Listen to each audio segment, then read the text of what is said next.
முதலில் மேடையிலும் அவையிலும் அமர்ந்திருக்கும் சான்றோர்களுக்கும் தாய்மார்களுக்கும் வணக்கத்தை தெரிந்து கொண்டு தொண்டை பெற்றதான ஆஜினருக்கும் தலைவர்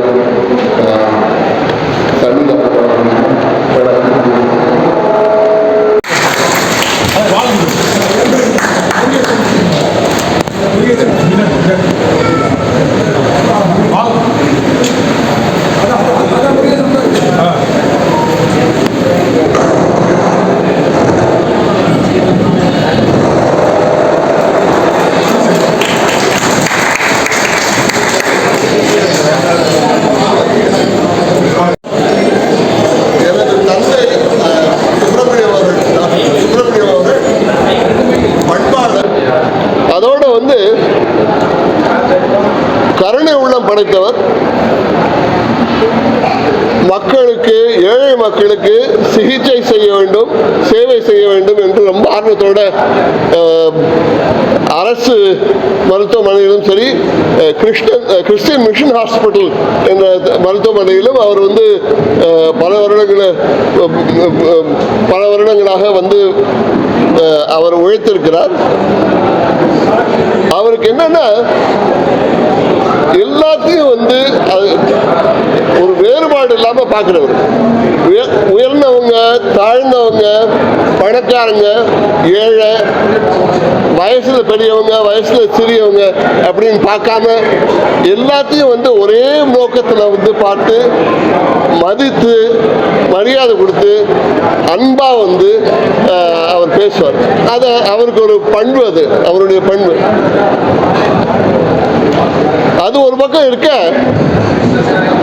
எங்க குடும்ப வரலாறுல வந்து ஒரு எனக்கு வந்து பெருமை கொடுக்கக்கூடிய ஒரு குறிப்பு என்னன்னா, 1929ஆம் ஆண்டுல வந்து எங்க பிடிஆர் தாத்தாவுடைய தம்பி சண்முக அவருக்கு வந்து சென்னையில வந்து சுனாம்பேட்டை ஜமீன்தார் பொண்ணுக்கு வந்து கல்யாணம். சுனாம்பேட்டை ஜமீன்தார் பொண்ணு பத்மாவதி அம்மாளுக்கும் எங்க தாத்தா பிடிஆர் தாத்தாவுடைய தம்பிக்கும் கல்யாணம், திருமணம். அப்போ வந்து சூனாம்பேட்டையில வந்து பெரிய வந்து கல்யாணம், பெரிய விருந்து, மதுரையிலையும் ரிசப்ஷன். அப்போ வந்து நியூஸ் பேப்பர்ல வந்து செய்தித்தாள்ல வந்து என்ன குறிப்பு போட்டிருந்தாங்கன்னா, சூனாம்பேட்டையில விருந்து நடந்த போது வெவ்வேறு இடங்கள்ல பிராமணர்கள், உயர்ந்த ஜாதியை சார்ந்தவர்கள் ஒரு பக்கம், தாழ்த்தப்பட்டவர்கள் இன்னொரு பக்கம், வெள்ளைக்காரர்கள் இன்னொரு பக்கம் அப்படின்னு தனித்தனியா பந்தியில வந்து சாப்பாடு நடந்தது.